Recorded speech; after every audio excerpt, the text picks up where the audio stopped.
explicando y que, bueno, pues que seguro que aprendemos mucho de saber quién eres tú. La abuelita de la auditoría de sistemas. Para que os deis cuenta, yo empecé con auditoría de tecnología en el año 79, ¿vale? Ya podéis echar todas las cuentas que queráis de la edad. Y luego surgió, yo trabajaba para un banco internacional, yo estuve estudiando en Holanda a través de las distintas empresas con las que fui trabajando, siempre multinacionales, porque aquí lo de la auditoría y de la seguridad informática era algo como, ¿cómo se puede decir?, aleluyático, no se mencionaba. Y entonces, a finales de la década de los 80, surgió la idea, a través de, bueno, ahora no os voy a contar todo, de una persona concreta que no estaba en este mundo, pero dijo que había llegado a un acuerdo con lo que en ese momento era ISACA para tener un capítulo aquí en España. Y nada, como éramos 4 y el gato, pues nos dedicamos a poner ese capítulo en marcha. Y esa es la historia. Y desde entonces sí, estuve mucho tiempo implicada con el capítulo, que éramos muy pocos, organizando los cursos del CIA, del CISA, del CISA, del CISEM y de todo lo que fue apareciendo. De hecho, en algún caso he participado, estuve en ISACA, en Estados Unidos, ayudando a preparar todo lo que eran las preguntas del examen. Y bueno, esa es un poco mi historia. Y cuando ya el bebé, como decía en una de las respuestas, caminaba por su cuenta, pues yo seguí con mi carrera profesional simplemente siendo asociada.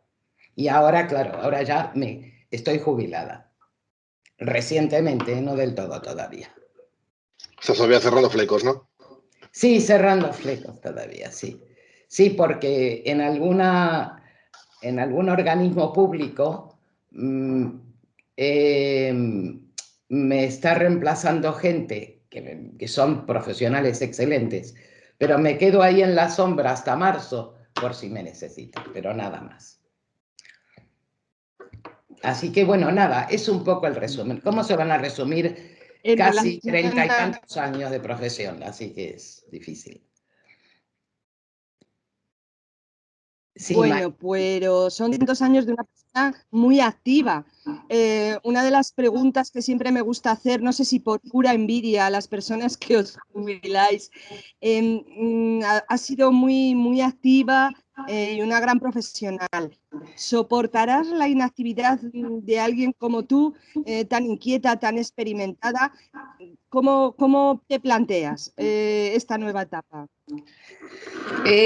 Aquí hay dos aspectos. Yo tengo muchas, si digamos, preferencias o inquietudes que no están relacionadas con la profesión y a las que nunca les pude dedicar tiempo. La pintura, una serie de cosas, porque no se puede, o una o la otra. Y una era para vivir, así que era prioritaria, es decir, para vivir económicamente. Entonces, ahora a ver si encuentro un hueco. Y por el otro lado, he tenido en el último año muchas complicaciones familiares con mis padres y los tengo en estos momentos. Entonces, bueno, pues era el momento. Pero estoy segura que no me voy a aburrir. En absoluto. Un poquito ya nos has respondido contándonos quién eres tú y cómo llegaste, pero a este tema de la seguridad y la ciberseguridad, ¿cómo llegaste a esta profesión exactamente? Y una de las cuestiones que siempre me gusta preguntar en este caso, ¿cómo además siendo una mujer? Porque sabemos que las mujeres en ciencia y en tecnología los caminos los han tenido más difíciles. Trato de contestar a lo que decías, que estaba en una de las preguntas, el tema de ser mujer. ISACA no solo es seguridad, es auditoría de tecnologías y seguridad y ciberseguridad no es nada más que una forma nueva del concepto global de seguridad y de tecnología. Entonces, ¿cómo se llega a esto? En mi época, claro, era la única mujer que andaba por ahí. Pero no solo en eso, en todo lo que era el aspecto profesional. Pero nunca tuve realmente dificultades.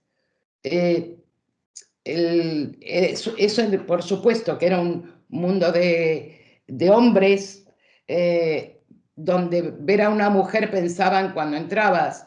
Yo recuerdo que estuve un tiempo en una de las Big, en aquel momento eran 10 de auditoría, y cuando llegaba una entidad a hacer una auditoría, pensaban que era la secretaria de... ¿Y cuándo viene el auditor? Pero bueno, eso fue los primeros años. Al cabo de pocos años ya había bastantes más mujeres en la profesión. ¿Cuál es el tema? Es que yo creo lo pongo en una de las respuestas. Hay que contextuar qué importancia tenía hace 20 o 30 años. Hablemos de la década de los 90. La seguridad de tecnología o la auditoría de tecnología. El peso que tenía en la actividad empresarial y profesional era muy poco. Era para los iniciados en el tema. Y solo las multinacionales requerían este tipo de servicio, ya sea internamente o externamente. Entonces, en la medida que esto ha ido creciendo, sí es cierto que cada vez han aparecido más mujeres. Yo no veo que haya dificultades con el tema de la mujer, por ser mujer en esta profesión, ni por la carrera. Creo que no. El tema es que, en todo caso, todavía subyace una serie de limitaciones que tienen las mujeres, que es, en muchísimos casos todavía, se hacen cargo de la casa, de los niños, y lo cual no les permite tener una disponibilidad adecuada para crecer en su profesión. Pero en la seguridad, en la auditoría de tecnología, en la ciberseguridad, en todo este mundo ya hay muchas mujeres. Bueno, de hecho tenemos el ¿Cuál caso es de la Marta. proporción? Pero hay muchas. Bueno, en este caso te toca a ti también participar, ¿no es cierto, Daniel? Sí, ahí Marta, por ejemplo, como chica y hacker, no hay muchas tampoco. Yo creo que es a veces un tema de el concepto sobre la mujer. Yo creo que en general la mujer está más, y perdonarme la expresión, en construir que en andar buscando por ahí. Entonces, yo por lo que veo y sigo leyendo en todo lo que tiene que ver con las tecnologías y con la seguridad, sigo viendo mujeres, y bastantes, cada vez más. Lo que ocurre que tal vez no tengan esa cosa de aparecer y querer aparecer siempre en todos lados. ¿Cómo se dice en inglés? Que no sé cómo se dice, no se me ocurre la palabra en español, show off. La mujer es menos show off. Entonces, por eso, tal vez su presencia no sea tan evidente. Pero que están ahí. Y yo creo que en una proporción muy similar a los hombres. No sé si he contestado a... Pues, sí. Marta, ¿quieres decir algo? Sí, has contestado. ¿Sí? ¿Me oís bien? Sí, yo efectivamente desde que empecé, que lógicamente es hace 8 o 9 años, el número de mujeres que se ve ha ido creciendo, depende del apartado. Lógicamente en el apartado técnico todavía hay quizás alguna barrera, pero más cultural a nivel de cuando estás decidiendo qué estudiar, que no te lo planteas. Desde el caso desde el punto de vista de la mujer, que para mí fue innato, yo sabía lo que quería hacer, tenía muy claro que iba por el mundo de la informática, y luego llegué a ciberseguridad, ya un poco más de casualidad, pero sí que es verdad que en estos 9 años he ido viendo cómo cada vez hay más mujeres, y también un poco lo que dice Marina, que quizás nos exponemos menos o nos cuesta más exponernos, ya por la razón que sea, y ya cada uno es más personal, pero sí que es verdad que cada vez hay más. Yo creo que además Marta ha dicho Sí, la clave, es que cuesta mucho a la hora de elegirlo cuando estáis en la universidad. Es como que la informática se sigue viendo que esto es para bichos raros y bueno, pues yo no quiero ser un bicho raro. sí, Esa sensación. sinceramente yo planteaba estas preguntas precisamente por eso, porque todavía hoy que la tecnología, digamos que está al acceso de todos los jóvenes y las jóvenes desde que son prácticamente niños, mediante tablets, teléfonos móviles y demás, yo estoy viendo en las universidades, bueno, pues por ejemplo el caso de mi hijo, que siguen siendo muy pocas las chavalas que se plantean hacer este tipo de carreras. Por eso le quería preguntar a Marina, si es necesario impulsarlo de alguna manera sirviendo las que estáis en el negocio, entre comillas, de ejemplo, siendo más visibles, porque cuando busqué quién era Marina y qué había hecho, pues no encontré, por ejemplo, en internet, que eso ya es raro, ni una sola foto suya.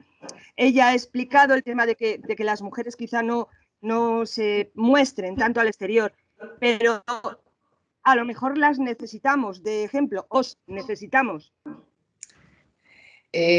Yo, por supuesto, nunca he sido de esta, he sido mucho más de hacer, de construir una profesión, grupos, cursos, que de tratar de mostrarme. De hecho, yo nunca he subido nada a internet ni nada por el estilo. Creo que no es tan así. Yo no lo sé, no tengo datos de cuántas mujeres hay en la carrera de informática, en Teleco. Yo creo que en Teleco hay bastantes, cada vez más. Sí. En telecomunicaciones las mujeres cada vez van más. Aunque es una carrera que exige mucho más puntuación y no sé qué, esto para ingresar, yo veo que cada vez hay más. Pero también hay que tener en cuenta una cosa, que en el mundo de la seguridad y de la ciberseguridad no solo son la gente que viene de tecnología, de informática y de telecomunicaciones, hay matemáticos, hay físicos. Es decir, es un poco lo que decía cuando empezamos. Cuando yo pensé en una asociación te representa como profesión, te da herramientas, te da cursos, te da un colectivo en el que apoyarte. El título universitario tiene miles de salidas de distinto tipo. Entonces, lo importante es que creo que es cuidar desde la asociación el hecho de dar impulso y visibilidad a las mujeres. Yo siempre he ido en las últimas, bueno, el año pasado ya no se pudo, pero en el 19 a las reuniones de ISACA, yo he visto mucha mujer en el público. Entonces, creo que es más una percepción que la realidad. Sería bueno, digamos, es una idea que lanzo, desde ISACA, tener a lo mejor en algún momento hacer algún trabajo de ver cuántas mujeres hay, cuántas no hay, a qué se dedican, para un poco pulsar cómo está la profesión en cuanto a la parte de mujeres. De hecho, sin ver los datos, pero sí que los tuve más o menos por encima, probablemente estén por encima del 40% de las mujeres. Lo que pasa es que son mujeres que, como decía Marina, no vienen de haber hecho ingeniería, sino que muchas de ellas pues, vienen de la parte de auditoría financiera, que se han reconvertido. Son perfiles distintos. O sea, en la base de estudios no han ido por la parte tan técnica o tan de ingeniería, pero sin embargo se han reconvertido y están haciendo esta profesión de esa parte, que también las hay, pues ejemplo de Marta y muchas compañeras que tenemos que vienen del mundo de ingeniería, pero al final en ISACA hay esa base y hay esa gente que viene pues haciendo la profesión, pero empezando por otra formación académica. Creo que eso es una cosa a tener en cuenta y muy importante, por eso el éxito de las asociaciones profesionales. Te juntas con tus pares, con los que tienen las mismas inquietudes, con los que están desarrollando en el mismo campo de trabajo. yo decía en la entrevista una cosa que me sorprendió. Lo pongo en paralelo, que a raíz de la pandemia me he enterado que hay virólogos, epidemiólogos, no sé qué, que no tenían ni idea que existían esa cantidad de especialistas. Bueno, porque no es mi mundo. Entonces, yo creo que lo bueno de una asociación profesional como puede ser ISACA es agrupar a todos los que están trabajando en este mundo de las tecnologías. Y ahí provienen de muchos lugares. No hay nada más que ver últimamente entre estos que se fueron a Andorra, un poco recordando lo que tú decías de tu hijo. ¿Cuántos jóvenes no están haciendo la carrera concreta en una universidad de tecnología o de telecomunicaciones y sin embargo van a una ingeniería industrial o a matemáticas y terminan trabajando en este mundo? Claro. Porque no nos olvidemos que todo esto de los algoritmos y todo esto están más metidos los matemáticos que los informáticos puros. Y donde están las cadenas de desarrollo de todo el potencial que hay hoy en día de la tecnología, quienes le están dando la tecla, preparando esas herramientas tecnológicas, hay mucha mujer. Entonces, eso es algo que hay que tener en cuenta. De hecho, Marina, en la pregunta 4, además de hablar de este tema relativo a las mujeres, en realidad también te preguntaba por este tema de los jóvenes. Que personas como tú podéis ser un ejemplo, bueno, como tú y como todos los que estáis ahora mismo en pantalla, un ejemplo para hacerles ver que existe esta profesión a muchos jóvenes, da igual de qué sexo, que no saben que existe. Como tú comentabas, como no sabíamos que existían los epidemiólogos, etcétera. Y es interesante, aunque ISACA es una asociación que trabaja ya con una serie de títulos o de especificación de conocimientos, cuando ya se trabaja. Es importante. Claro, cuando certificaciones, cuando ya se está en la profesión y ya se ha trabajado en ella, atraer talento joven está siendo importante porque falta ese talento joven y al final se termina cogiendo de diferentes carreras. Sería interesante también que nos conociera la gente joven.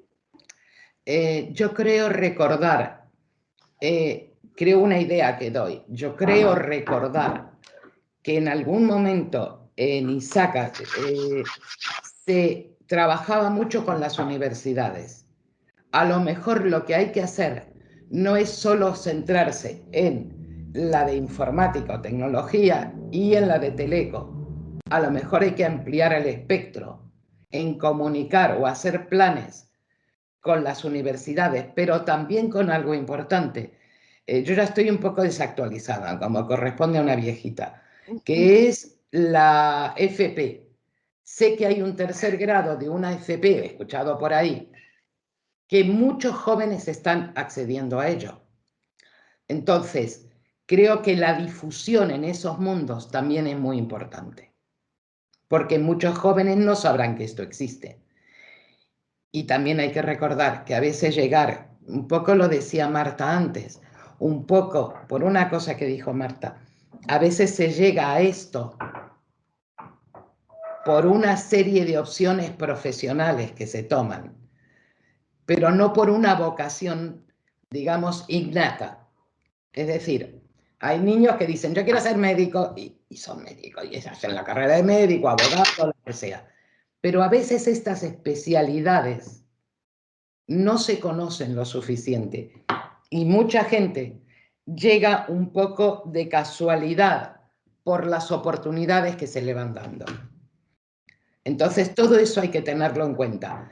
Y lo que quería aclarar, que lo importante de las certificaciones, que eso fue una de las cosas que en su día a mí me convenció de ISACA, es que la certificación implica dos cosas. bueno, una parte teórica, que es estudiártelo y pasar el examen.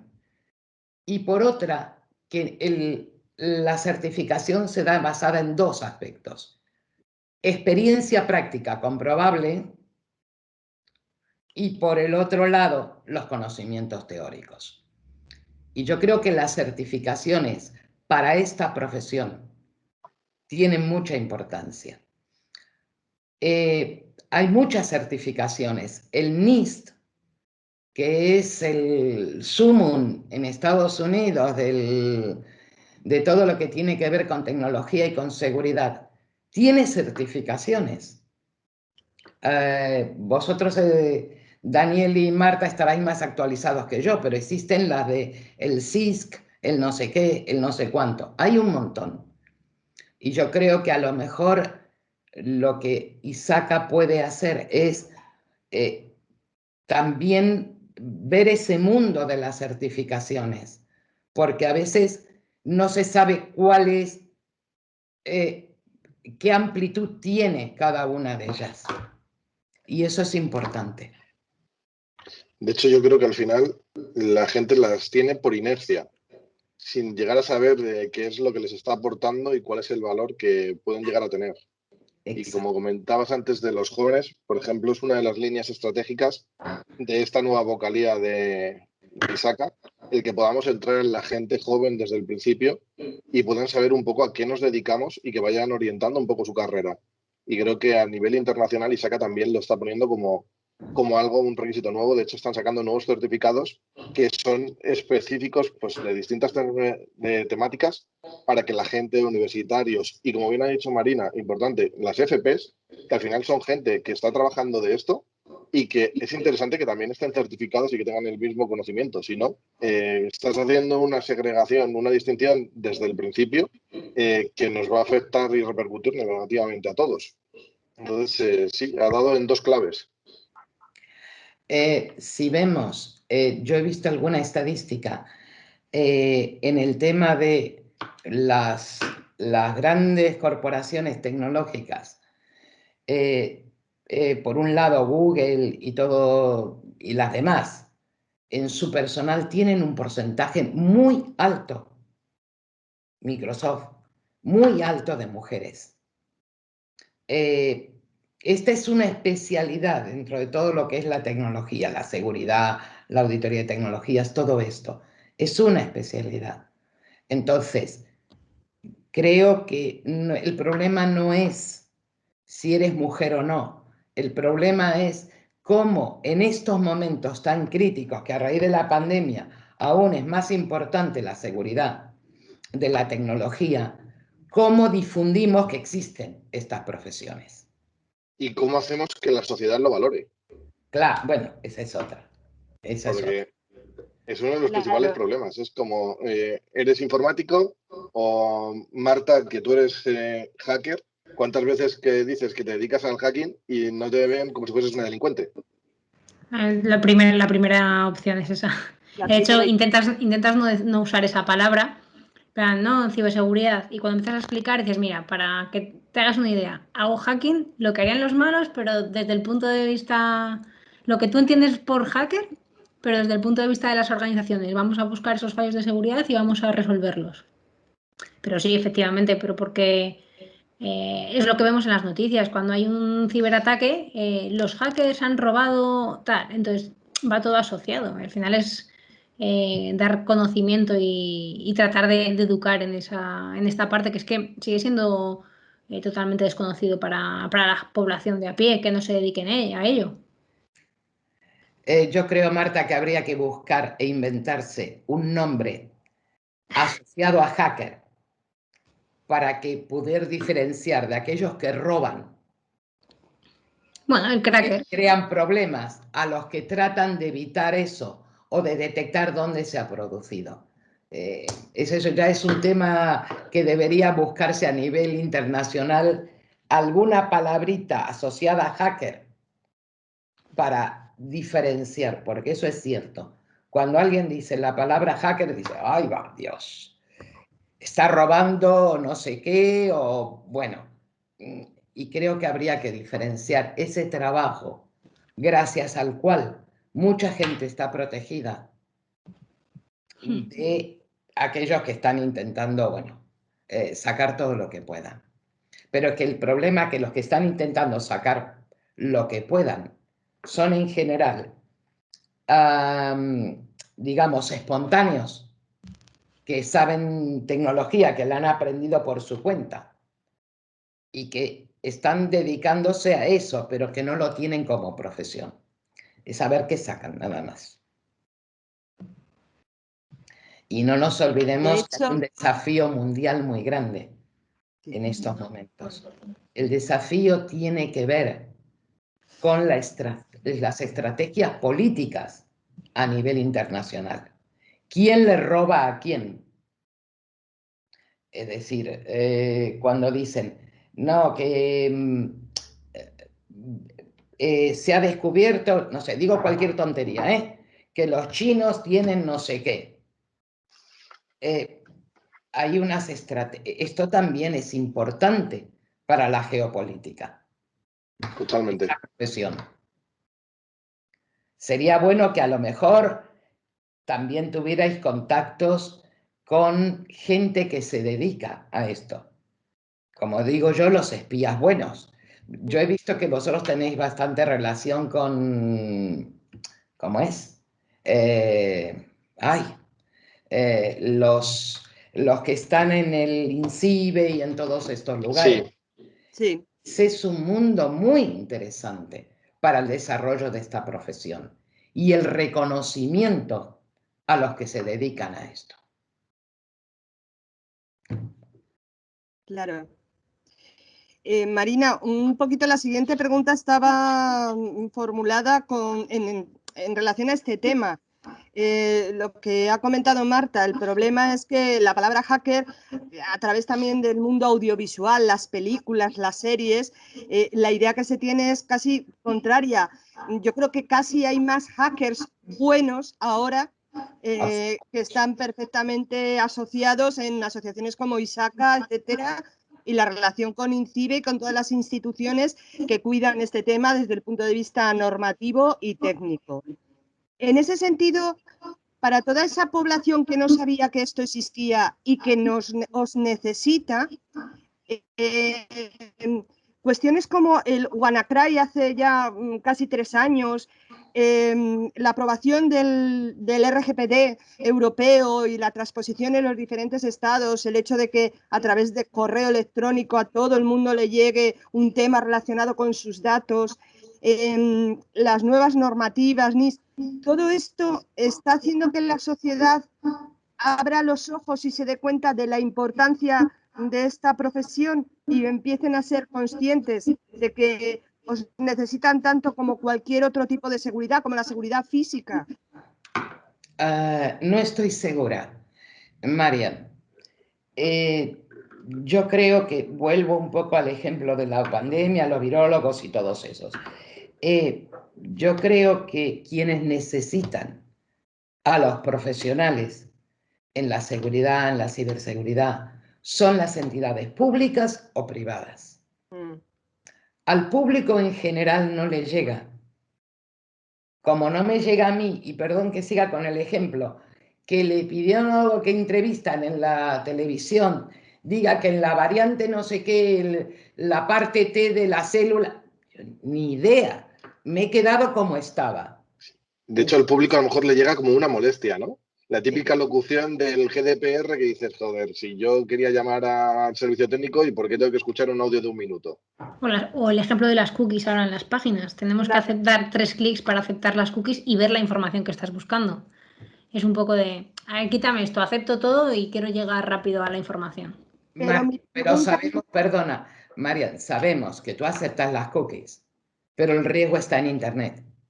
Tú puedes tener el mejor cortafuegos, el mejor antivirus, pero los malos de la película van por delante. Y entonces, yo creo que hay que simplificarle la vida a la gente que accede, porque los datos al final te los roban igual. Hablabas del reglamento de protección de datos. ¿Qué importancia tiene? Porque partimos de otra base. Cuando la gente cuelga en Instagram y en Facebook y en no sé dónde, la historia de su vida, las reuniones familiares, las vacaciones no sé dónde.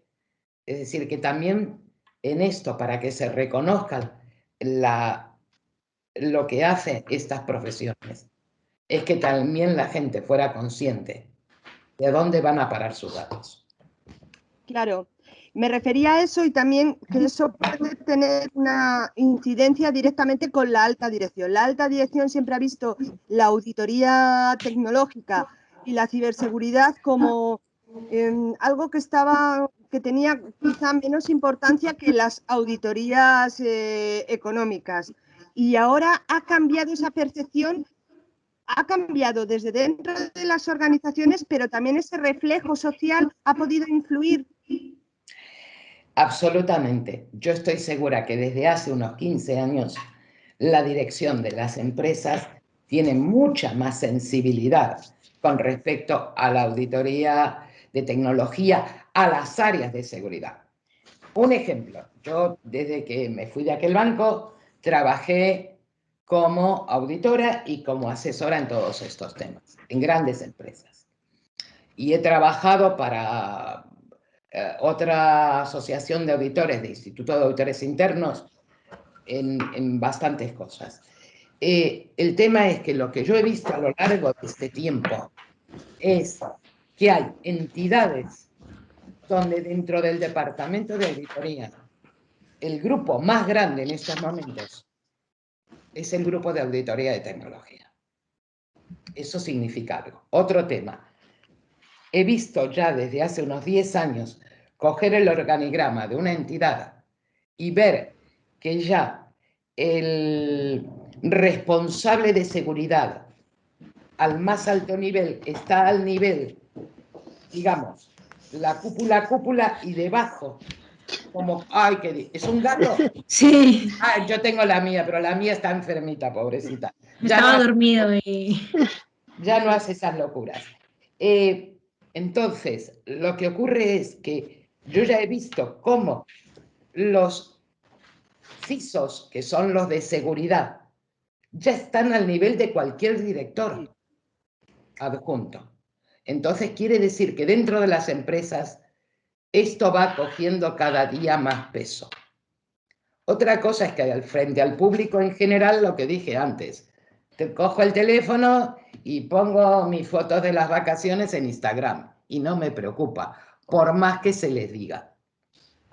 Entonces, creo que hay que diferenciar en qué contextos hay que trabajar.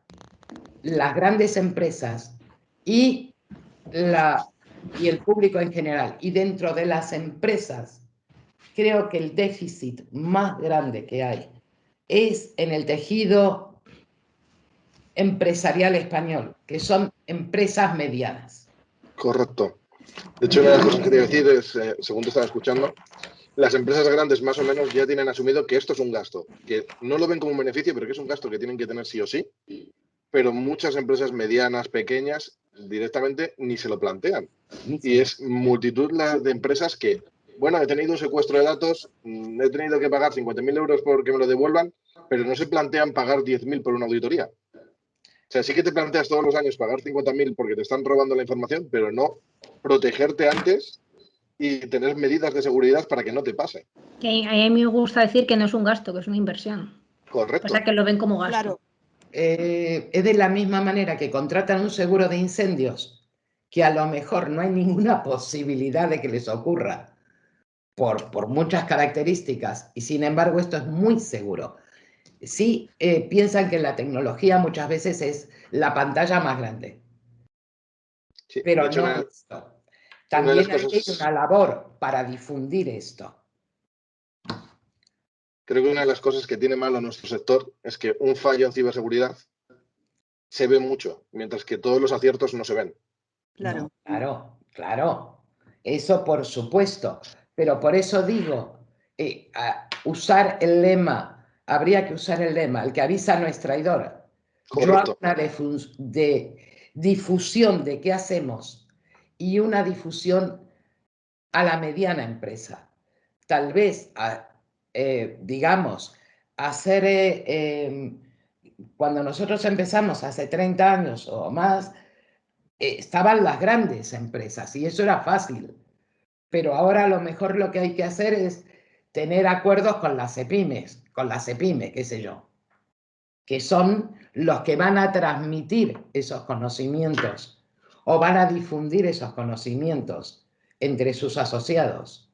Esos son los sectores que necesitan ayuda, que no saben que la necesitan y que lo que hacen es contratan a una empresa de tecnología y que me lo haga todo. Y a lo mejor la empresa de tecnología no tiene ni siquiera un experto en seguridad. No tienen ni seguridad ellos. Ni seguridad. Sí, es que... Mucho trabajo para hacer, mucho trabajo. Y luego yo creo que no se ve como que ciberseguridad también es un punto más de auditoría. Y es que al final somos los encargados de encontrar todos los puntos de entrada. O sea, es igual de importante que sepas por dónde se te está yendo el dinero o cómo tienes configuradas las cosas que por dónde te pueden entrar a llevarse ese dinero. A ver, en la auditoría, por eso ISACA reúne las dos cosas, es solo una cara de la seguridad. Por un lado están las medidas y por el otro lado está auditoría, que de alguna manera audita o puede dar algún tipo de certificación o de informe de cómo está esta parte de la seguridad. Pero hay que empezar por esta. Yo siempre he dicho, y soy auditora pura y dura, los auditores no sabemos nada. Es decir, quienes ponen las medidas son los técnicos, son los que prueban, son los que investigan por dónde están las debilidades. Los auditores tenemos que estar al día, pero en definitiva lo único que hacemos es comprobar si esto se ha hecho adecuadamente. Nada más. De hecho, yo soy de la opinión de que la auditoría se tiene que ver como una herramienta de apoyo y no como el enemigo que viene a verte. O sea, que salga algo mal en la auditoría no debería ser como, oh Dios mío, tengo un punto negativo, me van a crujir, sino como es una herramienta para, oye, es que necesito manos, oye, necesito presupuesto, tengo limitaciones y se están viendo desde fuera. Exacto, Daniel. Mi experiencia como auditora es que lo importante es cómo se venda la función del auditor. Es decir, vengo a ayudar porque tengo una visión más global del contexto de la actividad empresarial o lo que sea. Y vengo a ayudar, no vengo a decir que te has olvidado de instalar la última versión de no sé qué, porque no es el experto. Viene a ver cómo está concebida la gestión de la seguridad, que es distinto. Entonces, yo creo que un poquito más, tal vez de humildad en los auditores, en algunos, no vengo a pillarte, vengo a dar una opinión global de cómo estáis, tratando de ayudar y ver lo que decía Daniel. No tengo presupuesto, no sé qué, hay cosas que todavía no hay solución. Y por el otro lado, también trabajar con los expertos en el tema para que vean que el auditor no es alguien que incordia, sino que refuerza lo que están haciendo. Y en todo caso, pone en blanco y negro, en un papel, cuáles son las limitaciones que tiene ese equipo de seguridad para hacerlo como corresponde. El problema, pues yo soy de esa opinión y busco esa, perdón, María, busco esa manera de hacerlo, pero te encuentras que muchas veces cuando tú llevas ese informe de auditoría, y Marta ha hecho también un montón de auditorías técnicas, y has encontrado que tienen la red muy mal y que puedes hacer lo que quieras, la solución de dirección no es llegar y decir, mira, hay que corregirlo, sino la culpa es mi equipo de IT, la culpa es de mi equipo de seguridad que no valen. También es algo cultural que tenemos que ir trabajando, yo creo que entre todos, para que no se vea el rol de auditor tan negativo. Porque claro, en el momento en el que tú entras en un sitio y has sido capaz de hacerte administrador del dominio o has encontrado vulnerabilidades que son críticas, la gente de alrededor ya te está mirando mal. Ya te está mirando mal porque le vas a dejar con la cara roja y vas a crearles un problema. Y a lo mejor... Sí, algo que yo he aprendido en todos los años, cuando tenía el rol no de asesor, sino de auditora, es algo que he aprendido a lo largo de los años, es que los técnicos, que son puramente técnicos, no saben redactar. Y la redacción de los informes de auditoría es crítico para vender la moto. Es decir, hacer un informe de auditoría es 1 hoja y media. La parte técnica va como anexo, como lo que sea. Pero ese diagnóstico, como cuando uno va al médico y te dicen, tiene no sé qué, y después dicen, no, pero no sé qué, es más leve de lo que crees, pero te lo tienes que leer todo. Entonces, yo creo que lo importante es cómo los auditores, aunque vengan más de la parte técnica, aprendan de alguna manera a redactar informes, esa hojita y media de decir, hemos hecho esto en general y el resultado es que no está mal, pero, es decir, ponerlo al directivo de la empresa que tiene que tomar decisiones, hablándole de riesgos, del riesgo final. Porque y que lo entiendan. Y que lo entiendan. El informe va al que paga la factura. Entonces, lo que hay que saber es saber redactar un informe de auditoría. Yo siempre que hacemos auditorías al equipo y tal, se lo digo, el cliente no está pagando porque le rompan la red, sino está pagando porque sepa qué es lo que tiene mal, que sepa cómo corregirlo y que su jefe lo vaya a entender. Si no, el informe no vale. Exacto, pero el auditor en ese tiene que ser muy cauto. ¿Cómo redacta? Nunca ofensivo. Correcto. Tratar de destacar la labor que hacen los técnicos y simplemente decir, pero todavía hay estos problemillas, pero no ponerlos en 5 hojas que el directivo no se lo va a leer, sino en un anexo con los detalles técnicos, que eso va a ir al técnico.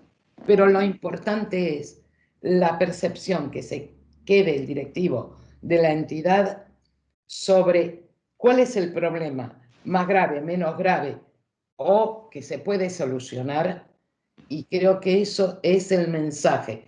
Y vuelvo a insistir, no todos los técnicos saben redactar informes de auditoría. Totalmente de acuerdo. De hecho, yo he sido de la opinión de muchas veces, puede ser un gran técnico que si no sabe hacer un informe no me va a valer. Podrá hacer otras cosas, pero no puede ser auditor. Claro.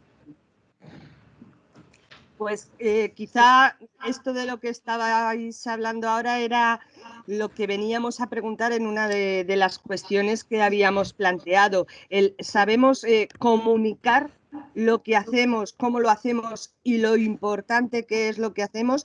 Y un poco tiene que ver también con una cuestión que has puesto sobre la mesa, Marina, que es ese tema de que la industria española, las organizaciones españolas, las que están muy arriba, esto más o menos ya lo saben, pero tenemos unas pymes muy grandes como organizaciones y de ahí para abajo que no lo saben y que nos siguen viendo como un gasto, no como una inversión. Entonces, las dos cosas yo creo que tienen, y has dado una clave enorme, lo de ponerse en contacto o ponerse de acuerdo con organizaciones empresariales para solucionar esto, que esa información, esa comunicación que debemos hacer como profesionales les llegue como les debe de llegar para que sepan que nos necesitan y que les somos útiles y que no somos un gasto, somos una inversión. Habría que trabajar en ese sentido desde una organización como ISACA. Exacto. Hay también una cosa que se debería extender. Yo creo que en ISACA se ha hecho algo del tema. La tecnología hoy en día es desde las alarmas de un edificio hasta el control de los embalses, cuando se suelta agua, cuando no se... Es decir, la tecnología ahora está en todos lados. Y esa tecnología puede ser atacada y puede producir desastres. Entonces, yo creo que hay que ampliar. Obvio, sé y me consta que Iberdrola, todas esas grandes, son conscientes del tema. Pero en ese tejido medio que usan mucha tecnología, habría que decirles que la tecnología no solo es el ordenador donde tienen la contabilidad y la nómina, sino que hay muchos aspectos de su tecnología. Gestionar una flota de camiones que puede producirles muchos problemas si es atacada. Entonces, que le puede producir muchos problemas si donde ofrecen los productos la gente hace los pedidos en una web puede tener un problema. Yo creo que hay que estudiar digamos, la pintura o el esquema de las actividades de esas empresas medias. Desde la parte de experiencia, ver cuáles son los problemas que pueden tener y tratar de hacérselos llegar para que entiendan que hay profesionales que los pueden ayudar. Totalmente de acuerdo. Sí, yo creo que todos. En este sentido, incorporábamos una pregunta que, en base a todo lo que hemos dicho, un poco, a ver si eres capaz de ser un poco, de tener una visión de futuro. ¿Cuál es el futuro de esta profesión, dado de lo que estamos hablando y lo que ha ocurrido recientemente con la pandemia?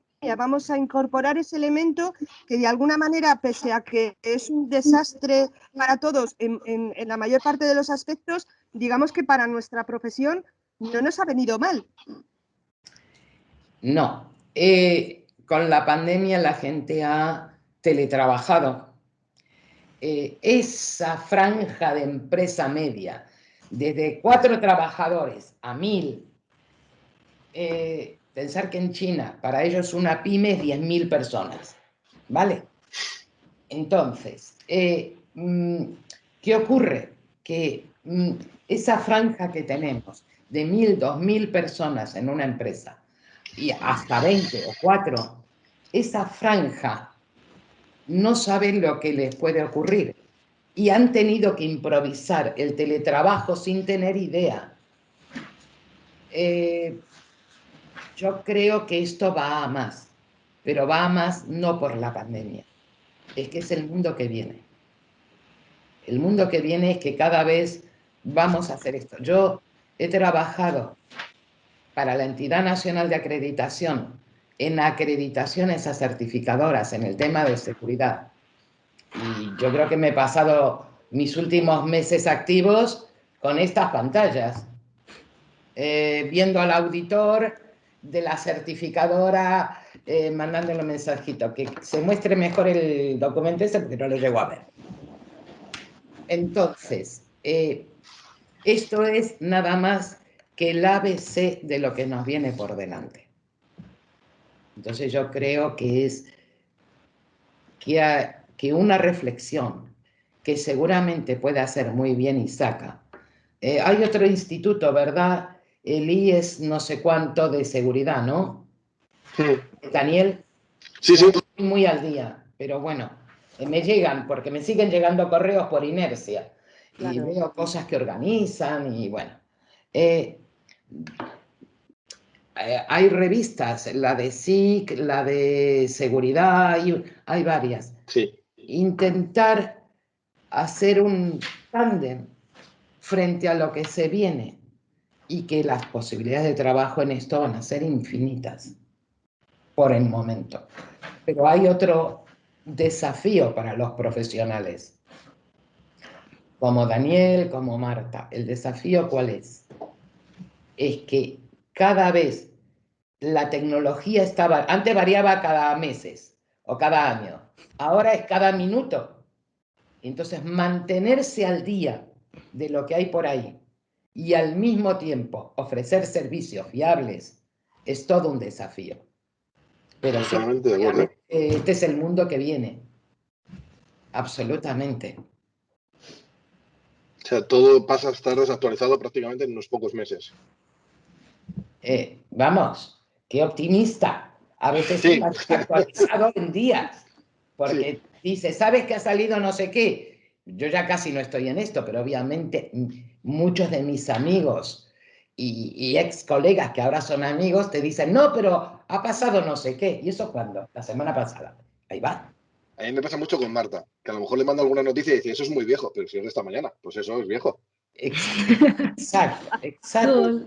Es decir, esto es una carrera de mantenerse permanentemente. También es cierto que hay que contextuar, ¿verdad, Marta?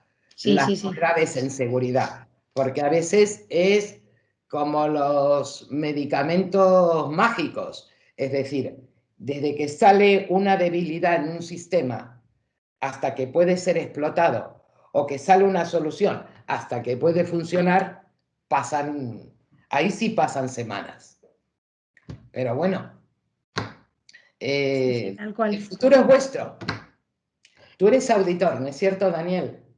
¿O no? Sí, yo hace ya tiempo que no, pero sí, soy auditor. Yo ya me he quedado en la parte de gestionar auditorías. Ya no entro a tocar y es lo que te digo, yo ya estoy totalmente desactualizado. O sea, yo ya es lo que me vaya diciendo el equipo, porque yo al final ya gestiono todo. Esa es otra de las cosas que es importante.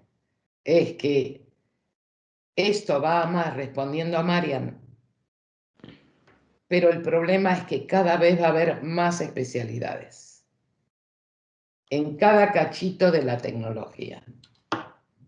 Porque va a ser imposible, como yo siempre digo, por la edad que tengo, lo que he vivido, antes llegabas a una entidad a auditar la tecnología y tenías a los ordenadores, que eran como un armario, en una sala, y a los que los gestionaban como mucho fuera, con una pantalla.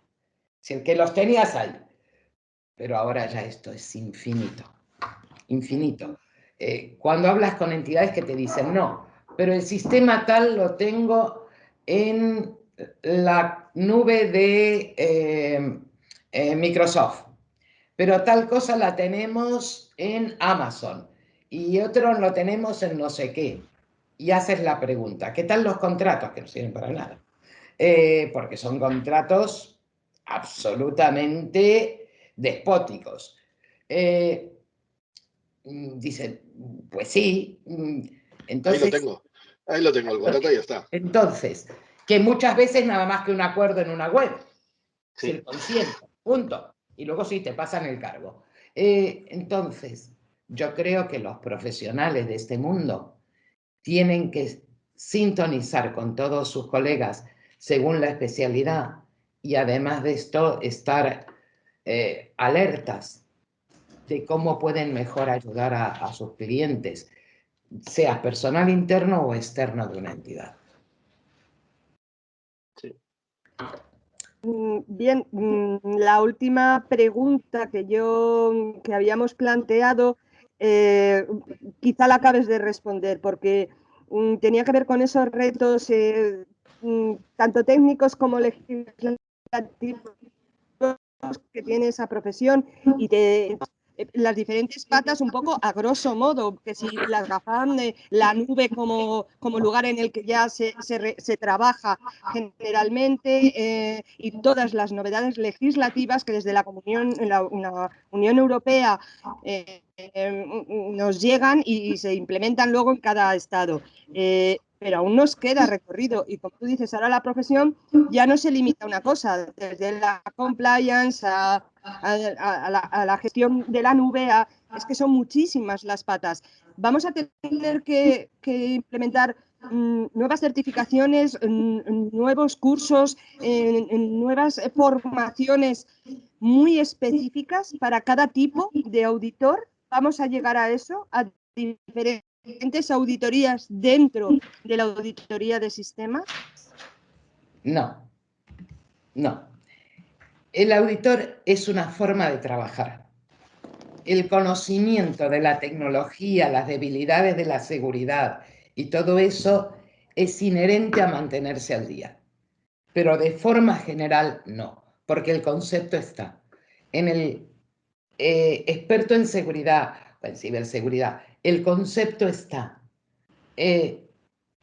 Lo importante del mantenimiento no es una nueva certificación en un cachito de la tecnología.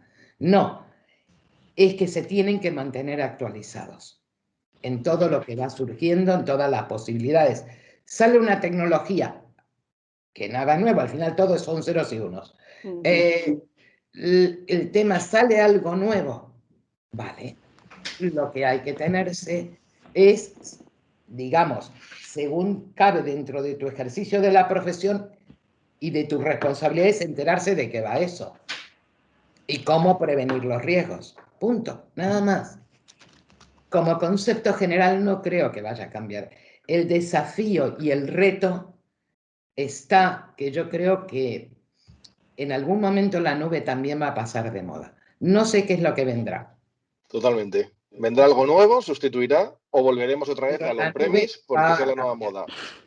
Entonces, aquí la única para el desarrollo de la profesión es mantenerse actualizado y hacer todas las sinergias que puedan con todos los especialistas que pueden aportar algo al tema. Es lo único que se me ocurre. Pero es algo difícil, de acuerdo, es un mundo cambiante. Pero, y esto es por tener la edad que tengo y la vejez, como hacen los viejitos, los abuelos. Hace 40 años, lo de la tecnología era algo que no sabíamos qué era. Yo vi el primer ordenador en mi vida cuando estaba en la universidad en Buenos Aires y aquello era como un monstruo. Hicimos 2 asignaturas. Estoy hablando pues de los años del comienzo de la década de los 70. Y aquello para nosotros era algo como si hubiera venido alguien de Marte hoy aquí. Si toda época tiene su, digamos, su dificultad. Pero tengo que reconocerlo, que los que estáis en auditoría y en seguridad y en ciberseguridad, lo tenéis muy difícil. Porque vuelvo al tema de la geopolítica. La geopolítica, con todos los grupos a nivel mundial, económicos, territoriales, no os lo pone fácil. No, la verdad es que no. De hecho, es un mundo muy, muy complejo. Vale, de las preguntas que teníamos más o menos escritas están todas, pero yo quiero aprovechar, Marina, y abusar un poco. Y hay 2 de ellas que me gustaría hacerlas y son para los a nivel asociados de ISACA y es desde tu experiencia y conocimiento, primero, para los que estamos en la junta directiva, tú que has visto cómo era esto antes y cómo es ahora, de cuando erais 4 gatos a 2 personas, ¿qué nos aconsejas y qué crees que tenemos que tener un poco el foco y qué no deberíamos perder? El foco debería estar digamos, primero el tema de las certificaciones es muy importante, pero creo que un poco lo he dicho durante la entrevista, no ser endogámicos, abrirse a otras realidades, como por ejemplo lo que decía, entrar en contacto con las empresas, que sepan los riesgos que tienen. Aquí hay un problema y soy consciente del tema. A veces el tema de entrar en el mundo empresarial provoca recelos entre los propios miembros del colectivo de profesionales. A ver si me quitas el cliente. Entonces, yo creo que eso es importante.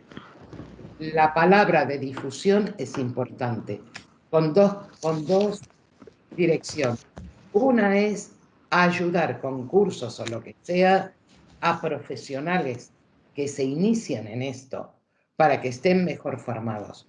Y por el otro lado, a difundir que este grupo existe y que puede apoyar y ayudar. Pero bueno, y luego la segunda pregunta, que esta sí que creo que también puede ser muy interesante para nuestros asociados, es ¿cómo animarías a toda esa gente que tenemos que son asociados, pero que están en ISACA porque su empresa les dijo que tenía que sacar un CISEME o se tenía que sacar un CISA, pero luego realmente no tienen ningún tipo de aplicación ni de colaboración activa con nosotros, ni creo que sepan que puede tener un beneficio de ser parte de ISACA Madrid? El tema es que yo entiendo lo que estás diciendo, pero es muy difícil que esos recelos desaparezcan. ¿Me explico? Es decir, es muy difícil. Aquí es difusión, difusión y difusión. Yo creo, personalmente, Daniel, lo que he estado viendo en los últimos años de lo que estáis haciendo, las reuniones, no sé qué, creo que vais en el buen camino. Yo creo que va. Yo no he participado, salvo en alguna asamblea de estas grandes o en algún congreso grande. Yo creo que vais en el buen sentido, pero creo que tal vez hay asociados que están ahí porque el certificado CISA o el CISEME o cualquiera de los otros. ¿Cómo integrarlos? Creo que ahora con los videocursos, con los cursos online y darles horas para sus certificados es un buen camino. Pero yo no tengo la respuesta para eso, Daniel. Yo he pasado No hay respuesta mágica, ¿no? tratando de incrementar, y yo vuelvo a una reflexión. Esta es una especialidad. Somos unos, bueno, yo ya sabiendo, somos unos especialistas en determinadas cosas. Pero hay, qué divino. ¿Es gato o gata? Sí. ¿Es gata? Es gato, gato. Ah, gato. Ya se cansó de que hables con otros. Tal cual, ha dicho, ¿qué pasa? Sí, sí, esa también hacía la mía cuando era joven. Entonces, yo creo que es muy difícil atraer a esa gente. Tal vez una encuesta muy cortita, porque las encuestas largas, vamos, nos aterran a todos las que las recibimos, sobre en qué cree cada uno que le gustaría cómo fuera el servicio de ISACA. Y también otra cosa, hacer mesas redondas, no siempre con los mismos especialistas. Acabar con la endogamia, ¿no? Un poco que se vea a lo mejor desde fuera. Para mí, que conozco a casi todos los que fueron algo en esta profesión, verlos siempre en una entrevista, en una revista o en algún curso o en algo, ya te cansa un poco, pues ya sabes lo que va a contar. Entonces, creo que intentar que gente que esté trabajando simplemente como profesional, invitarlo a que dé aunque sea 10 minutos de charla. Que se muestre. Porque eso al ego de la gente le gusta mucho. Y que no repetir permanentemente a los mismos, ¿cómo se dice? Tertulianos. Esto es como con la tele ahora. Ves un tertuliano y lo ves en todas las cadenas. Y cuando ya lo ves en la quinta, porque has pasado de casualidad para ver el informativo, dices, otra vez no. Intentar que esa gente se acerque. Pero eso yo sé que es difícil. De hecho, pues yo creo que por mi parte estaría todo. El futuro todo. es vuestro, Marian, Daniel y Marta. El futuro es vuestro. Una última cosa para cerrar esta maravillosa entrevista. Para mí ha sido toda una lección porque yo vengo del mundo de las letras y claro, se aprende muchísimo. La perspectiva es de muchos años, Marina, y se te reconoce.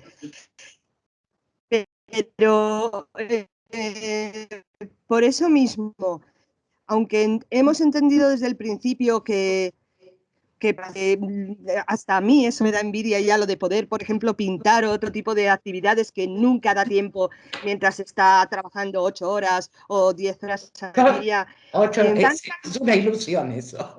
Sí, claro, y todos la tenemos. Bueno, quizá Marta y Dani son más jóvenes, pero yo te empiezo a comprender. Pero aún así, ¿cabe la posibilidad de que tanta sabiduría se pueda al final aprovechar en clases magistrales en una universidad, aunque sea de manera puntual, en algún congreso de ISACA, aunque sea de manera puntual? Es decir, sabes demasiado, Marina, te podemos necesitar. ¿Cómo lo ves? Yo estoy abierta, pero yo creo que los jóvenes no quieren escuchar batallita de los viejos. Yo puedo tener, y tú lo puedes entender, Mariam, una trayectoria de pionera en este país, en estos temas. Pero eso les importa poco a la gente joven. Lo que quieren saber es cómo van a resolver el problema de mañana y dónde va a estar su carrera y qué oportunidades de trabajo tiene. Entonces, yo estoy a disposición siempre, porque no puedo olvidarme todos los años que he estado en ISACA. Pero creo que lo importante ahora es centrarse en la proyección de todo lo que viene nuevo, que es tremendo, y que una sola persona no puede abarcar todo el conocimiento, y ir entusiasmando a los jóvenes a meterse en esto, a entender que hay certificaciones base que les conviene tener, porque les da una visión global. Y eso es lo importante. Que un día se reúnan y yo esté y me voy y me tomo un café y digo, aquí estoy, pero a los jóvenes no les dice nada eso. Un día pueden hacer una reunión de gente antigua y entonces nos reunimos y tomamos un café y preguntamos, ¿qué tal estás? ¿Pasaste el COVID? No lo pasaste. Pero nada más. La gente, todos tenemos que aprender. Y entonces hay que darle la oportunidad a todos los jóvenes de hacer su camino.